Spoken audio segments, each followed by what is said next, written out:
Ya. Oke. Halo Mbak Lili. Ya. Halo. Halo Mbak Lili. Mbak Lili mau menanyakan yang mana, Mbak?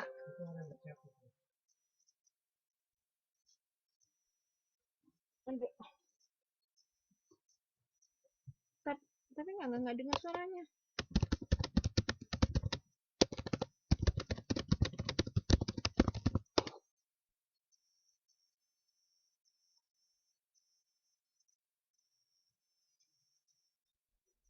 Halo, ya, reportase investigasi ya, mau ditanyakan yang mana, Mbak?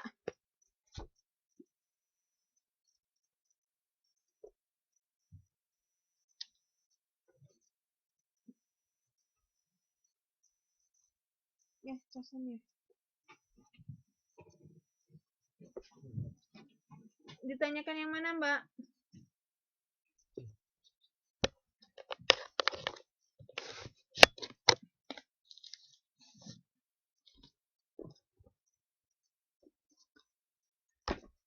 Ya.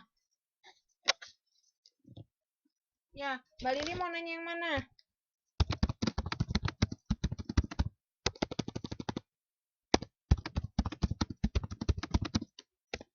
Halo? Cek, cek, cek.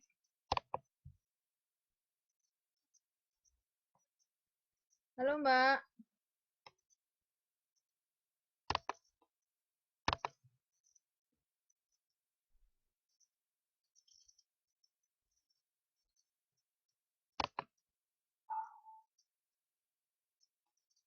Oke, reportase mendalam dan laporan investigasi. Ya, boleh. Sebentar ya.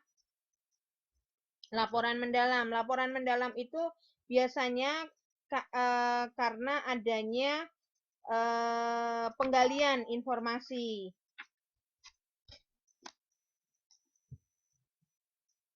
Oh, Mbak Lili dengar suara saya ya? Oke, oke. Kalau dengar suara saya. Itu di beberapa ya, Mbak ya?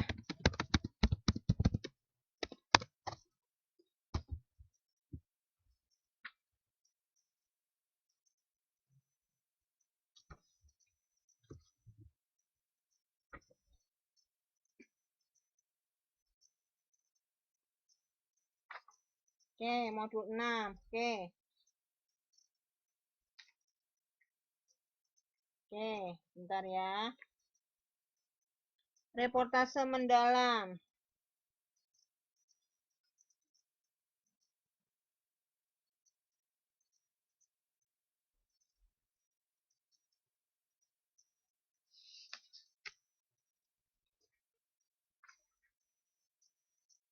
Jadi begini, di dalam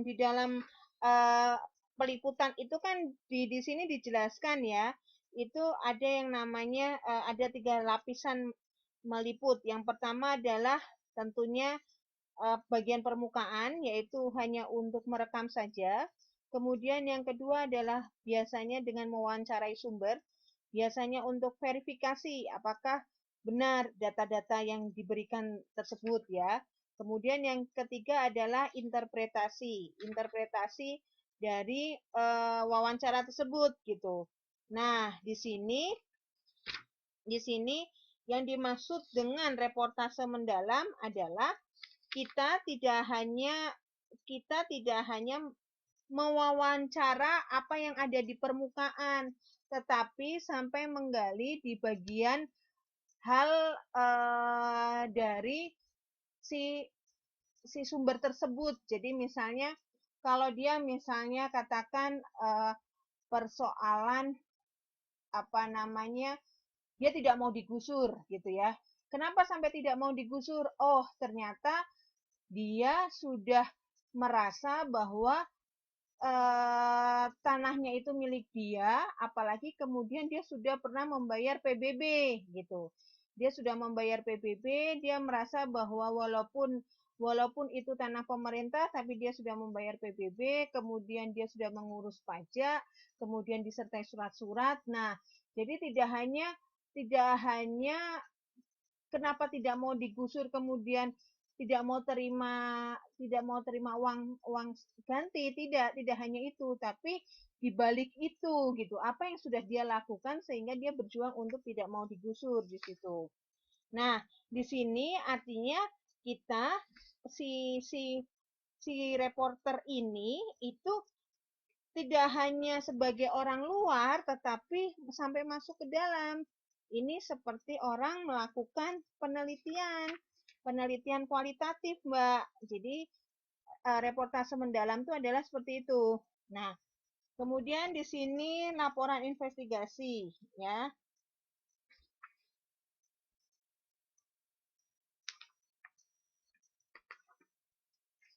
Nah, di sini kan ada tuh pengamatan terlibat. Nah, reportase mendalam adalah sampai mengamati sampai terlibat. Artinya si reporter itu tidak hanya sebagai orang luar yang mewawancara saja, tetapi sampai terlibat di dalam hal yang ingin dia tulis, yang ingin dia laporkan seperti itu. Nah, sedangkan laporan investigasi adalah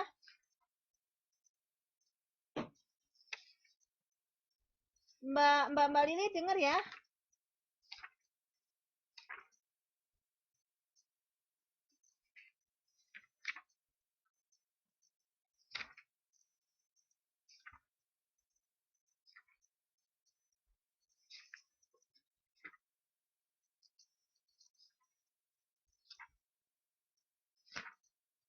Laporan investigasi itu ya sebetulnya sama dengan reportase investigasi, yaitu yang pertama adalah itu tadi.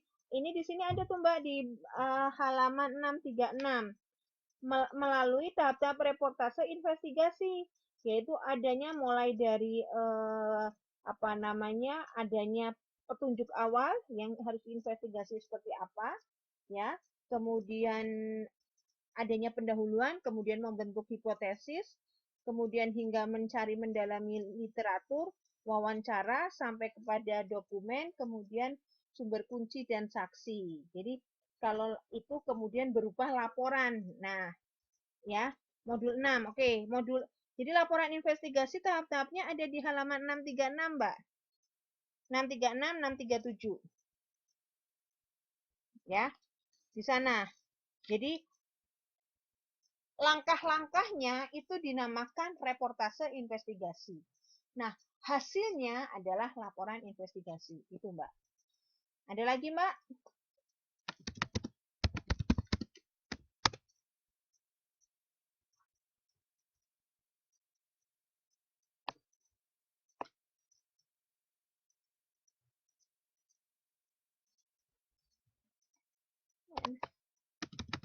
Ada lagi yang mau ditanyakan? Ya, kok nggak nyala ya? Ya, ayah, ini tuh.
Ya, bahasa jurnalisme atau bahasa pers.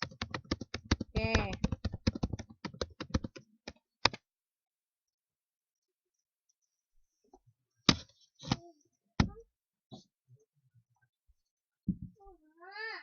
Oke. Modul 7 ya. Oke.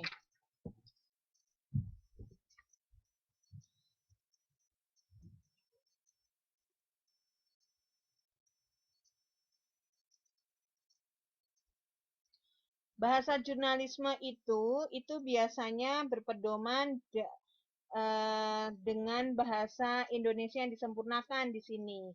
Jadi, kalau di dalam penulisan jurnalistik, ya, kata penghubung itu adalah penting dipahami. Di sini misalnya adanya kata penghubung intrakalimat yang berfungsi menghubungkan kalimat yang satu dengan kalimat yang lain. Nah, bagian kalimat yang dihubungkan adalah induk kalimat. Sedangkan contohnya begini. Jadi di dalam bahasa jurnalisme itu pasti ada kata penghubung, ya. Jadi ada anak kalimat, ada induk kalimat, ya. Jadi misalnya ada tulisan maka, hingga, kemudian oleh karena itu, ketika itu, saat itu, waktu itu, supaya, agar, itu adalah bahasa jurnalisme. Sehingga di dalam bahasa jurnalisme itu pasti ada kata penghubung, ya. Seperti misalnya akan tetapi, sebab itu, gitu. Nah, jadi ada induk kalimat dan ada anak kalimat. Jadi tidak hanya kalau kita belajar bahasa Indonesia itu tidak hanya subjek, predikat, objek, tapi kemudian ada juga penghubung, kemudian ada induk kalimat, kemudian ada anak kalimat, gitu ya. Di sini dicontohkan nih, ya. Ini bahasa contohnya Niken sakit perut sejak subuh akan tetapi dia masuk kantor. Nah, itu adalah bahasa jurnalisme. Ya, itu bahasa jurnalisme. Nah, kemudian perlu diperhatikan juga di dalam bahasa jurnalisme adalah penggunaan awalan di dan awalan ke, ya. Jadi misalnya apa namanya? Harus membedakan mana yang harus diawali dengan di dan mana yang diawali dengan ke, di mana, kemana, seperti itu. Jadi kalau bahasa jurnalisme adalah bahasa yang merujuk pada bahasa ejaan bahasa Indonesia yang disempurnakan, EYD gitu. Jadi misalnya kalau di sungai itu berarti dipisah. Nah, itu namanya bahasa jurnalisme. Bahasa pers, ya. Nih, di sini ya. Di sini juga disebutkan bahwasanya bahasa jurnalisme itu sederhana, lugas dan ringkas, ya. Tetapi mudah dimengerti. Nah, ciri bahasa jurnalisme itu adalah memang pendek dan sederhana, kalimatnya pendek, namun tetap harus diperhatikan dia itu mengikuti aturan. Nah, mengikuti aturannya adalah peraturan bahasa Indonesia yang baik. Nah, peraturan bahasa Indonesia yang baik itu apa? Peraturan bahasa Indonesia yang baik adalah menurut ejaan yang disempurnakan, begitu. Itu namanya bahasa jurnalisme. Oke. Nah, bahasa jurnalisme di sini itu ada intinya ada induk kalimat. Induk kalimat itu yaitu kalimat pokok, ya. Ada kalimat pokok, ada anak kalimat. Itu bahasa jurnalisme selalu memakai seperti itu. Ya.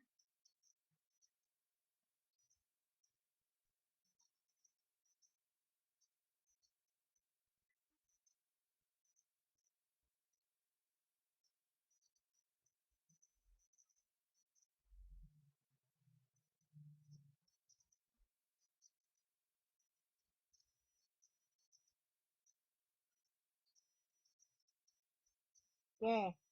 Ada lagi, Mbak?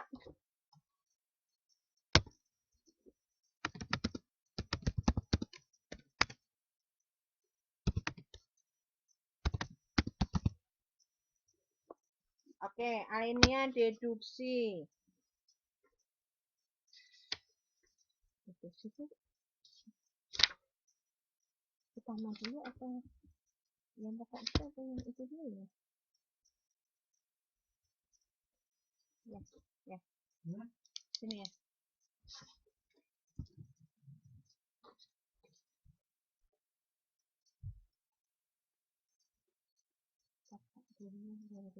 Apa?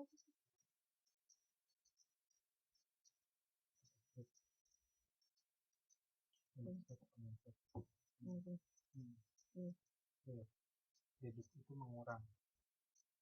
Gini kan? Dari luas menuntut itu deduksi. Gini kan?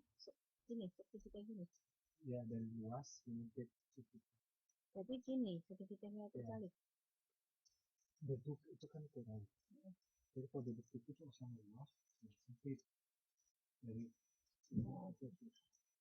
oh iya. Oke. Bentar. Deduksi ya, kalau deduksi itu dari umum ke khusus, Mbak. Jadi di sini ada nih, di sini ada contohnya nih, sebentar ya. Saya baca dulu. Contoh alinea deduksi ya. Santi hari ini mengenakan jilbab dan kebaya hitam. Pada hari-hari biasa dia memakai jilbab dan kebaya yang warnanya lebih muda ketimbang warna celana panjang. Jika celana panjang warna hijau, kebaya dan jilbab berwarna hijau muda. Kamu bergabung ya hari ini? Tanya teman-teman sekantornya. Margi dengan usil. Santi menggeleng, kemarin kan hujan sepanjang hari, semua pakaian saya belum kering. Nah, itu yang pertama. Poskota adalah koran untuk kalangan bawah.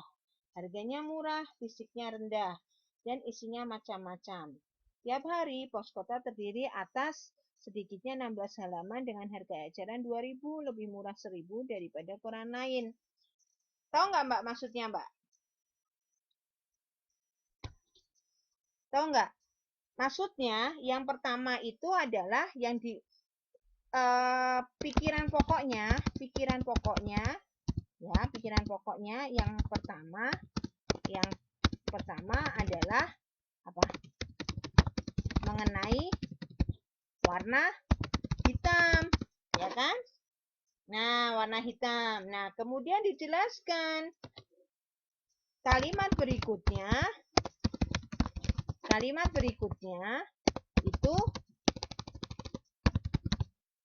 berikutnya menjelaskan makna warna hitam. Yakni apa tuh di situ? Berkabung. Dipikirnya adalah berkabung gitu, ya. Warna hitam yakni berkabung gitu. Nah, sama dengan yang kalimat kedua. Mengenai kalimat kedua mengenai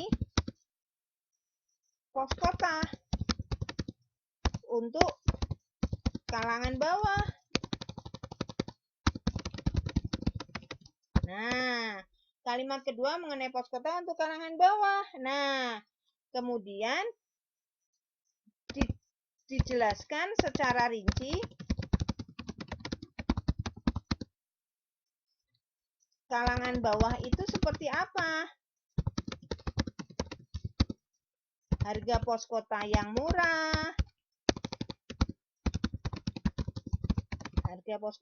murah, kemudian bentuk kertas yang kusam, ya, mudah luntur, gitu. Nah, artinya deduksi itu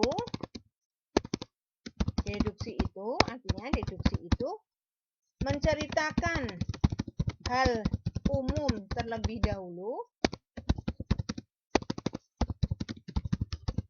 baru kemudian hal khusus atau yang lebih rinci. Itu deduksi. Kalau induksi menceritakan hal khusus atau terperinci, kemudian baru hal yang umum. Misalnya, gimana? Dia wanita itu putih. Ini ya kan, putih. Tinggi. Langsing.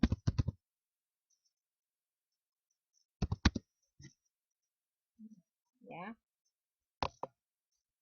itu wanita seperti itu, gambaran wanita seperti itu,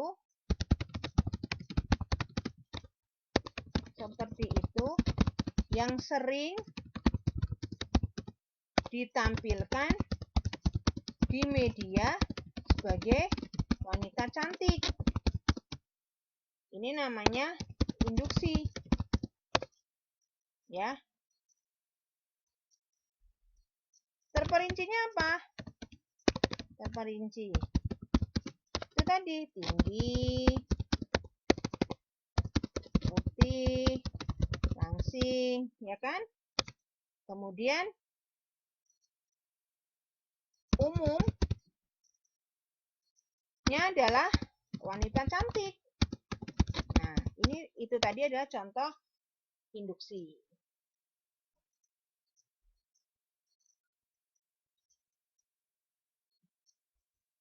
Ada lagi, Mbak? Mungkin matkul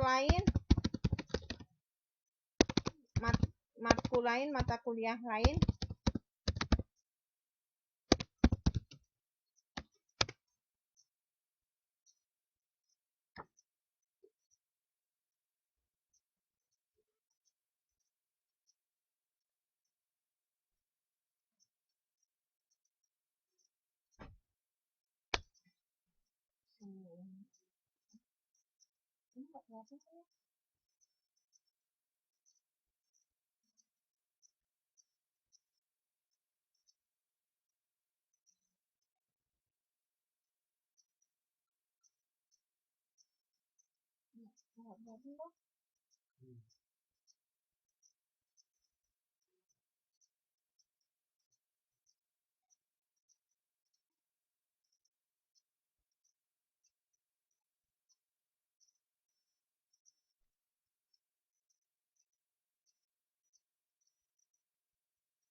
Oke, apa lagi Mbak? Oke. Berkaitan dengan ada model alinea dan cara mengaitkannya mencakup model oke. Masih bab 7. Siap. Sebentar ya. Oke.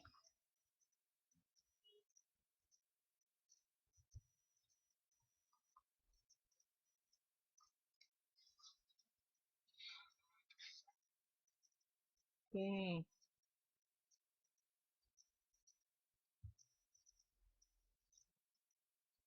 Nah, kalimat pokok nih.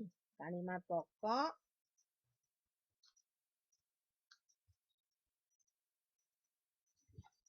coba diperhatikan nih. Ya. Berkaitan dengan baca ada model alinea dan cara mencakup model deduksi induksi alinea panjang dan tanpa kalimat pokok ya. Ini contohnya yang dengan kalimat pokok halaman 78. Coba dipahami. Panen padi di Jawa Timur pada musim tanam ini gagal total. Sebagian bibit padi tidak tumbuh. Sebagian yang lain tumbuh dalam keadaan kurang subur. Begitu berusia 1 bulan, batang padi mengering. Di dalamnya berkembang hama yang belum pernah menyerang. Pupuk kimia sudah tidak dapat menolong, karena tanah sudah jenuh terus-menerus ditebari bahan kimia. Obat pembasmi hama juga tidak mempan membunuh apapun. Ya, ini ada akhir-akhir ini ya. Jatim tidak mungkin lagi menyumbang stok beras nasional. Bahkan memenuhi kebutuhan provinsi sendiri akan mengalami kesulitan. Ini adalah adanya kalimat pokok di awal dan di akhir. Apa kalimat pokoknya? Pertama, kalimat pokok di awal adalah musim tanam itu gagal total. Itu kalimat pokok awal. Kalimat pokok akhir adalah, ya tadi kan ada Jatim musim tanam gagal total. Itu kalimat pokok awal. Kalimat pokok terakhir itu adalah Jatim tidak bisa menyumbang stok beras nasional. Tuh tadi. Makanya ada alinea itu tadi alinea panjang. Ada kalimat pokok awal, ada kalimat pokok akhir. Ya. Nah, ini adalah model apa? Deduksi atau induksi, ayo. Deduksi. Gagal total. Gagal totalnya sudah dijelaskan secara umum dulu, kemudian dirinci gagal totalnya, mulai dari bibit padi tidak tumbuh, kemudian batang padi mengering, hama yang berkembang gitu kan, pupuk yang tidak menolong dan lain sebagainya, ya, itu. Oke. Kemudian sekarang tanpa adanya kalimat pokok. Anak muda itu terbujur telentang diam ditutup kain batik. Beberapa orang membaca Al-Quran dengan suara setengah lirih. Seorang ibu tua tiba-tiba rebah di lantai. Gadis yang berada di dekatnya berteriak tersekat. Emak! Dia meluruskan kaki emaknya hingga dapat berbaring dengan baik. Adiknya disuruh mengipasi wajah emaknya. Kakak laki-lakinya yang baru masuk ke rumah memalingkan kepalanya. Matanya menerawang ke kegelapan. Dia menarik napas dalam-dalam dan air matanya jatuh di pipi. Punggung tangan kirinya menghapus pipinya. Nah, ada catatan, tentu saja contoh alinea di atas dapat dijadikan alinea. Nah, ini kan tidak ada kalimat pokoknya. Dia mau bercerita apa? Ya, jadi ini tanpa ada kalimat pokok. Mulai dari awal dia menceritakan hanya bercerita memotret saja kondisi yang ada di dalam rumah orang tersebut. Anak mudanya telentang, ditutup kain batik, artinya kan ada anak muda yang sedang meninggal, kemudian ada ibu yang lagi baca Quran, kemudian tiba-tiba ada ibu yang pingsan, yaitu emak, kemudian ada kakak. Jadi tidak ada yang tidak ada kalimat intinya gitu, kalimat pokoknya ya. Nah, walaupun di ini bisa dikatakan bahwa itu adalah alinea deduksi. Jadi umum dulu ya. Tadi suasana berkabung ditutup suasana ada orang meninggal di dalam dalam kondisi rumah orang yang ada orang meninggal itu ada orang yang sedang baca Quran, kemudian ibu-ibu yang kemudian apa namanya tiba-tiba terbaring ya seperti apa pingsan gitu kan. Nah, itu deduksi. Oke. Nah, mengaitkan alinea. Di sini ada nih mengaitkan alinea ya. Mulai dari ada urutan isi dulu gitu, kemudian sampai kepada ada kata kunci lama, ada kata kunci baru sampai kepada teknik mancing. Teknik mancing itu adalah akhir alinea pertama memancing alinea awal kedua. Akhir alinea kedua memancing awal alinea ketiga. Jadi, kalimat terakhir dari alinea itu akan memancing kalimat awal dari sebuah alinea. Gitu.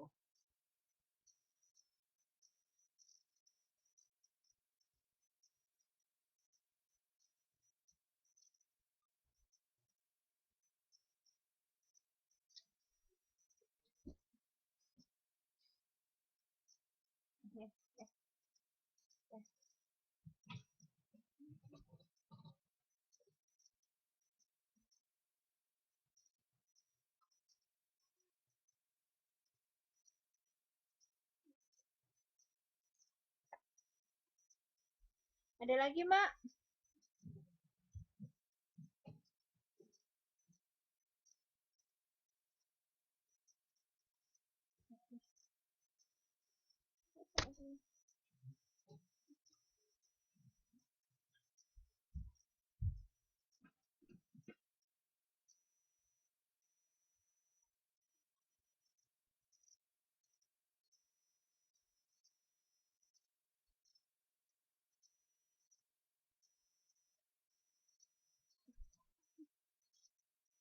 Ada lagi?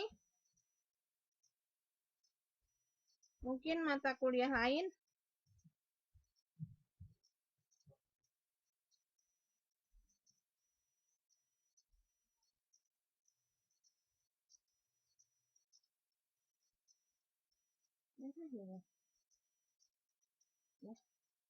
Merah.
Oke, lanjut public speaking. Boleh.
Oke. Ya. Oke. Berdasarkan unsur yang terkandung dalam definisi opini publik apa? Public speaking, Mbak. Sebentar. Public speaking ya.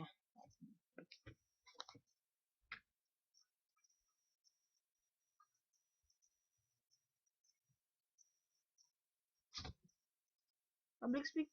Oh, opini publik. Makanya kok public speaking.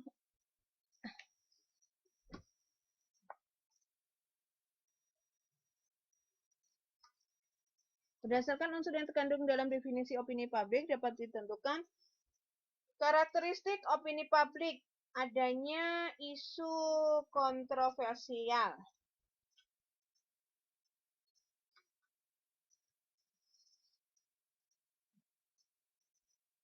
Ya, ini.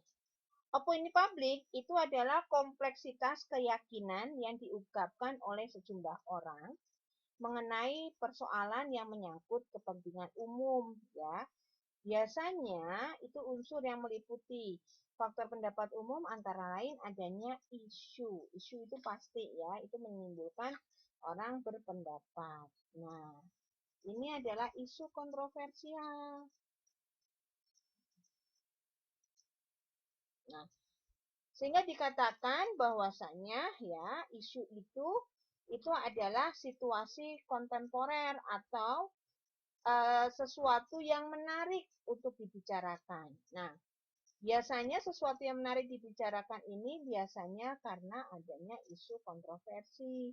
Misalnya karena adanya public figure atau kemudian kasus pembunuhan. Misalnya ini yang barusan terjadi nih, ya. Seorang ibu tiba-tiba memutilasi anaknya yang masih umur 1 tahun, gitu ya. Padahal si ibu ini adalah seorang ibu yang pendiam, gitu, tidak pernah terlihat marah ke anaknya, tapi ternyata dia ini bisa membunuh anaknya. Nah, kita jadi teringat bahwasannya dulu juga pernah ada pembunuhan, gitu ya, yang dilakukan oleh seorang ibu yang memakai ibu yang rajin pengajian, memakai kerudung jubah yang tertutup rapat gitu, tapi 4 anaknya dibunuh. Kontroversinya apa? Bahwasanya ternyata seorang ibu yang tampak terlihat agamis itu bukan jaminan, itu adalah isu kontroversi, Mbak. Gitu. Nah, isu kontroversi ini tidak hanya persoalan public figure, tapi misalnya masalah-masalah tertentu. Misalnya, kalau saat ini di Indonesia itu sekarang kan di Jakarta lagi pemilihan gubernur, kan? Di disebarkan isu tuh sampai misalnya sungai bersih karena Voke gitu. Ternyata yang dimaksud adalah Ahok. Nah, itu adalah isu-isu kontroversi untuk menarik ya, untuk memancing opini publik sehingga menguntungkan pada kandidat tertentu gitu ya. Itu namanya isu kontroversi. Yang ingin ditanyakan apa, Mbak?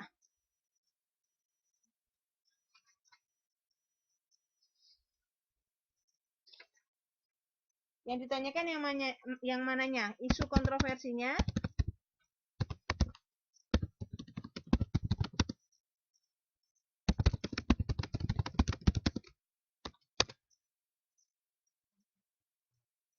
Ya, itu. Jadi isu kontroversi itu adalah isu yang mengundang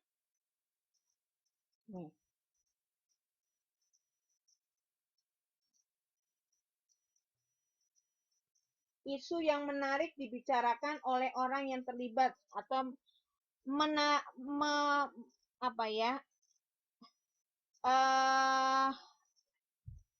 menimbulkan perbedaan pendapat gitu. Jadi isu kontroversi itu menimbulkan perbedaan pendapat. Misalnya ada orang yang bilang tadi misalnya yang pembunuhan tuh. itu mah bukan karena dia agamisnya, tapi bisa jadi memang tampilannya agamis, tapi ternyata imannya nggak ada gitu. Tapi ada yang bilang siapa yang bisa mengukur iman seseorang gitu kan? Ada yang berpendapat demikian. Kita tidak bisa mengukur iman seseorang. Bisa jadi memang imannya kuat, tapi dia ada sisi lain yang lemah psikologisnya karena dia kecewa sama suaminya. Nah, ini kan kontroversi, Mbak, gitu. Misalnya tulisan-tulisan di Google ya, di mesin pencari Google itu kan karena Voke gitu kan. Misalnya sungai bersih karena Voke, terus ternyata di situ dibantah bahwa apakah yang Anda maksud adalah karena Ahok gitu. Nah, ada yang bilang bahwa oh memang sebetulnya ya benar sebetulnya karena Ahok, tapi di satu sisi enggak kok, itu kan memang udah dari dulu. Nah, itu memancing perdebatan. Itu namanya isu kontroversi.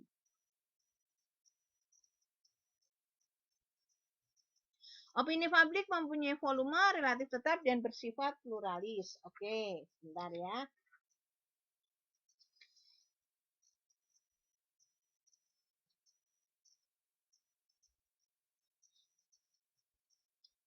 Di halaman 49 ya. Opini publik itu punya volume. Maksudnya adalah berdasarkan kenyataan bahwa kontroversi itu memang menyentuh semua orang ya yang merasakan konsekuensinya baik langsung dan tidak langsung. Meskipun mereka bukan pihak pada pertikaian semula. Misalnya, saya yang membaca berita tentang pembunuhan itu juga saya ngerasa seperti saya bukan pihak yang bertikai, tapi secara tidak langsung saya ikut menanggapi, ya, tertarik untuk menanggapi, ya. Nah, ini adalah mempunyai volume, artinya orang yang tidak terlibat dalam kasus tersebut, dalam isu kontroversi tersebut ingin menanggapi gitu. Ya, contohnya misalnya kondisi ini kan dicontohkan adalah ketika Putri Diana meninggal, sehingga opini publik itu berkembang tidak hanya di negara Inggris, bahkan sampai ke desa-desa di Indonesia pun membicarakan mengenai meninggalnya Putri Diana. Sekarang yang lagi rame di kerajaan Inggris adalah Kate Wilson, ya, Kate Middleton, ya, Kate Middleton itu dia dianggap menurunkan wibawa seorang putri raja karena berbicara dengan anaknya dengan posisi yang sejajar gitu, ya. Ini rame nih gitu. Kalau dari sisi ahli parenting gitu ya, bahwa itu dianggap sebagai orang tua yang baik gitu, orang tua yang bisa menjadi teladan gitu karena menghargai anaknya. Tapi menurut orang kerajaan bahwa itu menjatuhkan harga diri. Nah, itu jadi rame tuh diperbincangkan. Nah, itu adalah mempunyai volume. Kemudian yang dimaksud dengan ya, tidak terbatas. Ya. Jadi isu itu pembicaraan tidak hanya di satu negara, tapi sampai ke mencakup ke semuanya gitu ya. Tidak hanya di Inggris saja, tapi bisa sampai ke pelosok-pelosok ke wilayah-wilayah lain. Nah, opini publik relatif tetap itu terjadi dalam kurun waktu yang tidak ditentukan berapa lama. Jadi opini publik yang menghasilkan kontroversi biasanya bertahan agak lama. Contohnya adalah ketika Putri Diana meninggal, itu kan lama sekali ya. Orang membicarakan itu terus gitu ya. Bahkan misalnya isu kontroversi misalnya kemarin pemilihan capres ya, capres itu kan sampai sekarang masih terus dibicarakan. Nah, jadi dia akan dia akan terus dibicarakan dan kemudian walaupun bervariasi dari satu tempat ke tempat yang lain dari waktu ke waktu. Jadi misalnya gini, misalnya karena kayak isu capres ya, misalnya katakan isu kontroversi capres itu kan sebetulnya capres presidennya saja sudah terpilih, harusnya kan sudah berhenti gitu kan. Tapi kemudian karena isu ini kontroversi dan baru sekarang terjadi, sehingga dari waktu ke waktu masih dibicarakan relatif tetap. Itu maksudnya relatif tetap. Kemudian kalau penampilan pluralis artinya opini publik ini tidak identik dengan opini-opini lain, ya. Artinya opini publik ini adalah biasanya merupakan ungkapan dari kepercayaan, ya, atau nilai. Misalnya tadi saya sebagai seorang ibu ketika melihat seorang ibu membunuh gitu ya, membunuh anaknya, apalagi tampilannya pendiam, kemudian agamis, itu saya merasa bahwa apa uh, bertentangan dengan nilai dan harapan saya gitu ya, sehingga ketika kita harus memperhatikan opini publik, kita harus memperhatikan juga konteks opini publik lainnya gitu. Jadi misalnya oh ya orang akhirnya ya mungkin bukan karena imannya saja, tapi karena kurang perhatian dari keluarga, bisa jadi bukan hanya dari suami tapi dari orang tua. Nah, itu pluralis. Jadi opini publik ini dipengaruhi tidak hanya uh, tidak hanya tidak hanya opini seseorang, tidak hanya opini dari seseorang, tetapi ada harapan-harapan dari opini lain gitu. Itu yang namanya pluralis, Mbak.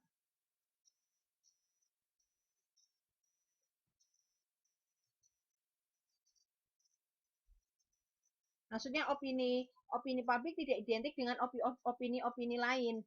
Artinya gini, misalnya gini, tadi ada ketika si ibu membunuh anaknya gitu, itu kan kesannya adalah si ibu ini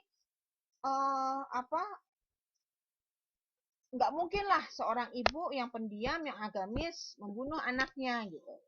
Tapi yang lain, opini yang lain itu mengatakan bahwa bisa aja terjadi karena mungkin dia adanya kurang perhatian dari suami, kurang perhatian dari keluarga. Nah, itu namanya yang pluralis. Jadi tidak identik dengan opini lainnya. Dan opini publik ini adalah ungkapan kolektif dari harapan. Gitu. Misalnya, wah, seharusnya sih tidak semestinya ya orang yang agamis, pendiam itu membunuh. Ya, itu harapan. Ya, itu. Ya, ya, benar. Benar-benar. Oke. Ada lagi, Mbak? Ya, 3 menit.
Ini jam berapa? 10:30 ya.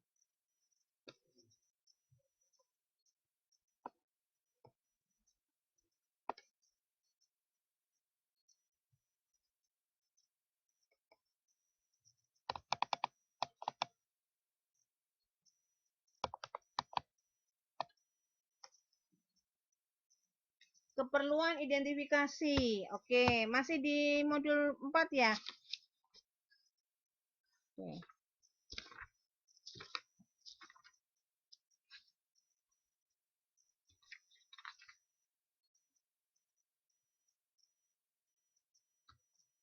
Oke. Ini mah komunikasi politik nih ya. Jadi untuk keperluan identifikasi kita baca sebelumnya ya. ini berkaitan dengan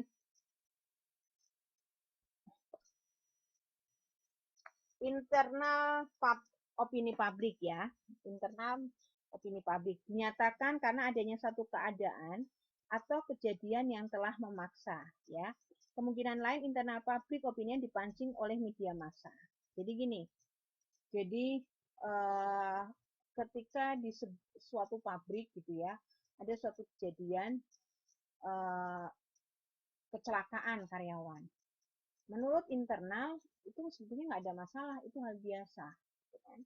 Tapi kemudian karena diliput oleh media massa sehingga public opini publik yang tersebar di internal akhirnya kemudian seperti terpancing gitu. Terpancingnya, wah ini jangan-jangan ini karena ada rekayasa nih, bukan ada unsur kesengajaan nih. Nah, itu adalah ada internal public opinion gitu ya.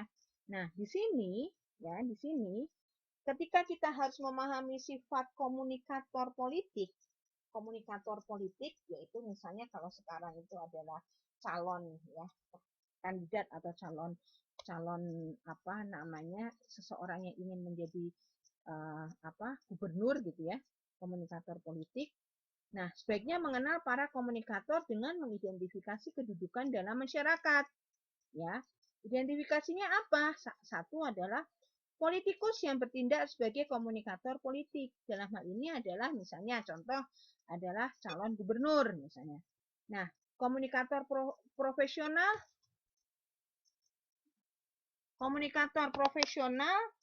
dalam politik.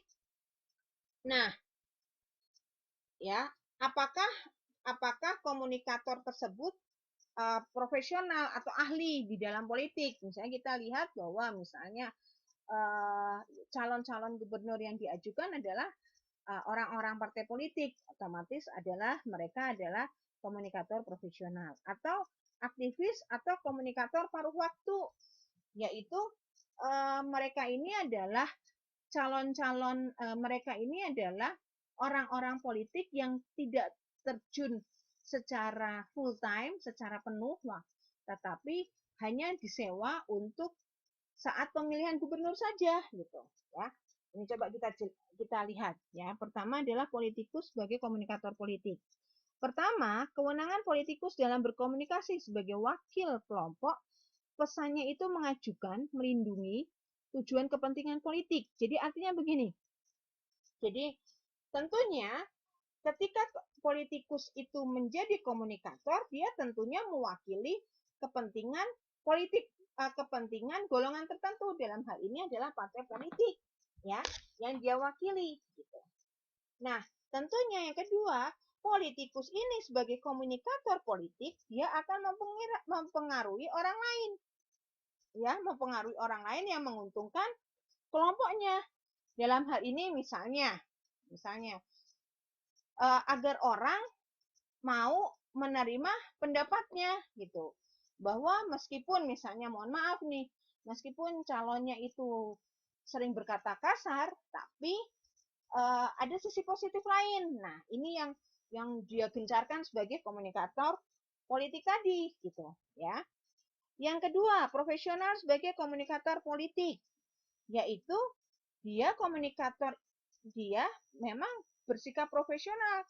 Artinya apa? Dia memang ahli di dalam komunikator politik. Misalnya dia menjalin hubungan dengan media massa secara baik media massa lokal, nasional, maupun media-media massa mainstream ya. Ya, media massa mainstream misalnya media massa yang sudah terkenal misalnya kayak Kompas, Tempo, kemudian Republika dan lain sebagainya ya. Itu profesional sebagai komunikator politik. Lalu bagaimana aktivitas paruh waktu? Nah, kalau aktivitas paruh waktu di sini adalah sebentar. Kalau aktivis sebagai komunikator politik, dia ini hanya menjadi komunikator politik hanya pada saat pemilihan gubernur tadi. Jadi hanya waktu-waktu tertentu. Jadi dia tidak setiap hari atau tidak memiliki, bukan pekerjaannya sebagai komunikator politik itu, Mbak.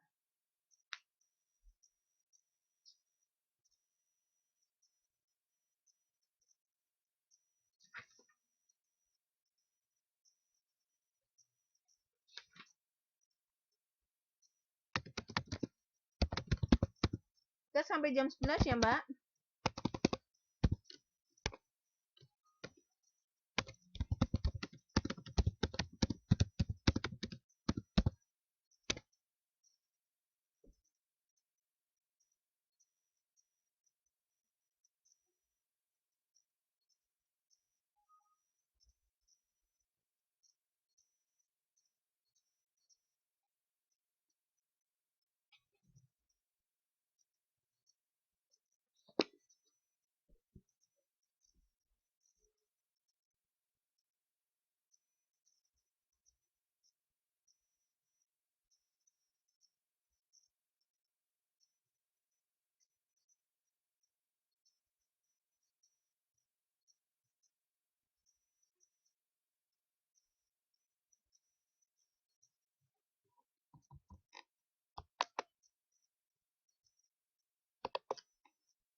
Ya, bentar. Si publik. Ini ada suaranya sekarang. Di sini dijelas. Dengar, dengar Mbak. Bentar ya. Dengar. Bentar. Di sini dijelaskan publik massa, publik berminat dan pembuat pendapat. Maksud dari publik berminat dan pembuat pendapat. Sebentar. Enggak, tapi saya lagi ini dulu sambil ngetik. Sebentar. Beberapa Mbak? Beberapa Mbak? Bab 4 ya? Masih bab 4 ya? Masih bab 4. Oke.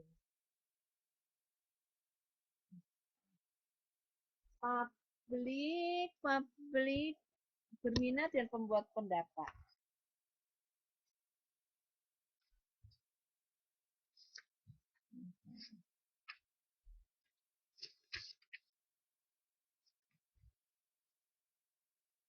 Publik berminat dan pembuat pendapat. 4 berapa ya Mbak?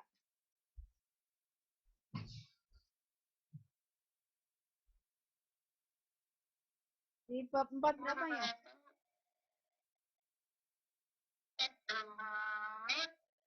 4 berapa?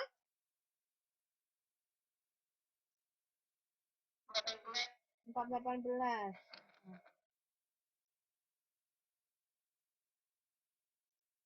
Oh, enggak nemu ya? 418 ya?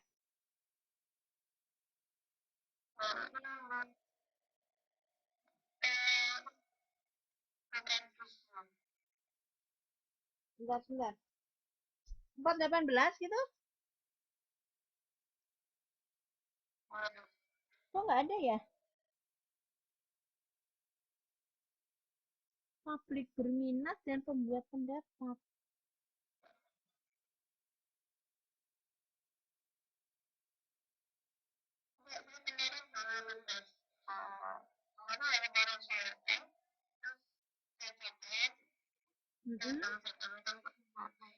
Oh, gitu.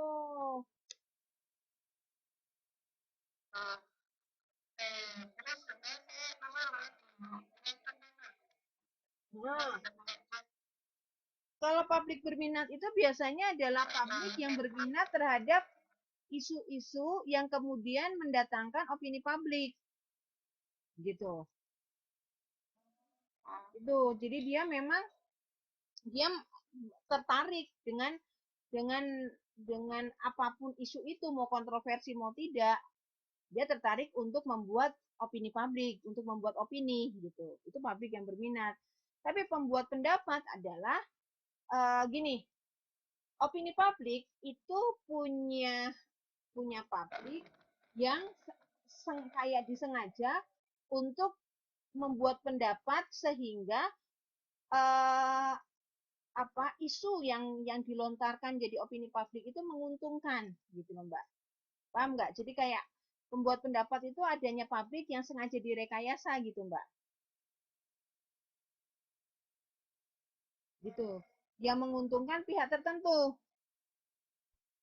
Gitu. Coba nanti besok saya cari lagi ya.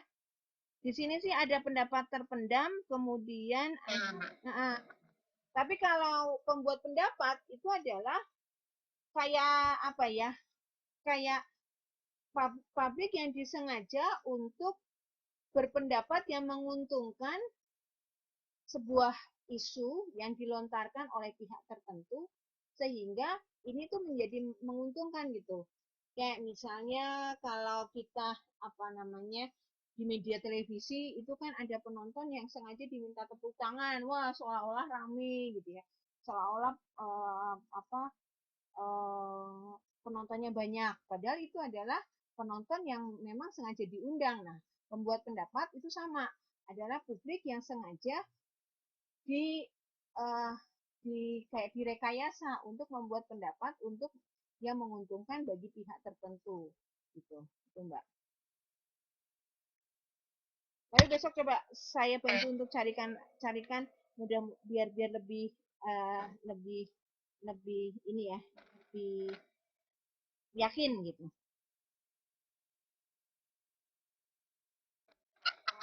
Mm, mm, mm, mm. Ini ini kenapa tadi nggak masuk Mbak? Jadinya pakai apa? Pakai handphone ya? Pakai laptop ya? Oh, eh pakai laptop pakai handphone? Oh, pakai handphone nggak bisa? Oh, mungkin harus pakai laptop sekarang ya kayaknya apa ya? Oh, ya udah. Saya sih memang tadinya tuh saya rencanakan saya tuh kan katanya kan minimal itu kan untuk konsultasi kan 2, sedangkan saya kan megang ada 3 mata kuliah. Tadinya rencananya 4, cuman kemarin saya sempat drop, jadi akhirnya apa namanya ya udah deh, apa yang penting inilah ada konsultasi, saya bilang gitu kan, gitu kemarin sama Mbak Nana. Apa besok sih saya mau kontrol tuh sampai mau ke Taichung Mbak, dari Lancang mau ke Taichung soalnya mau minta pendapat lain, karena kan apa namanya beberapa dokter yang dekat-dekat sini bilangnya saya harus sesar kan, makanya ini kata teman saya ada dokter bagus di Taichung, makanya besok kemungkinan malam saya nggak ngajak karena pasti kan capek ya dari Chungli gitu ya, dari Chungli ke Taichung kan. Nah, mungkin hari Jumat lah insya Allah nanti. Jauh banget, makanya mungkin insya Allah hari Jumat insya Allah apa uh, nanti saya masuk kelas lagi gitu ya. Jadi saya masih punya utang sekitar 3 kali lah paling enggak. Besok hari Jumat masuk kan, Jumat atau Sabtu masuk gitu, atau Seninnya masuk, kayaknya sih Senin lah, Jumat sama Senin gitu ya. Jadi kan lumayan gitu ya, gitu. Disiapkan aja Mbak, disiapkan pertanyaannya, jadi nanti pas pas kelas gitu, jadi bisa langsung tanya jawab enak gitu. Yang lain pada kemana nih? Mbak Nana kan handphonenya rusak katanya. Yang lain masih kerja ya? Yang grup itu ada siapa tuh? Saya ada beberapa yang nggak kenal tuh, siapa itu?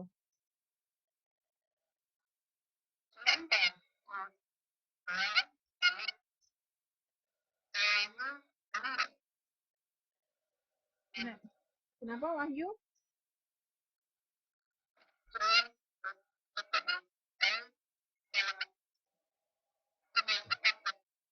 Udah nggak ngelanjutin ya? Oh, Wahyu masih ngelanjutin. Oh gitu. Kalau si siapa ini? Kalau yang satu lagi tuh siapa? Yang judo, Mbak Nana, Mbak Lili, judo, Wahyu ya. Cuman itu aja ya. Oh, alah, ya sudah.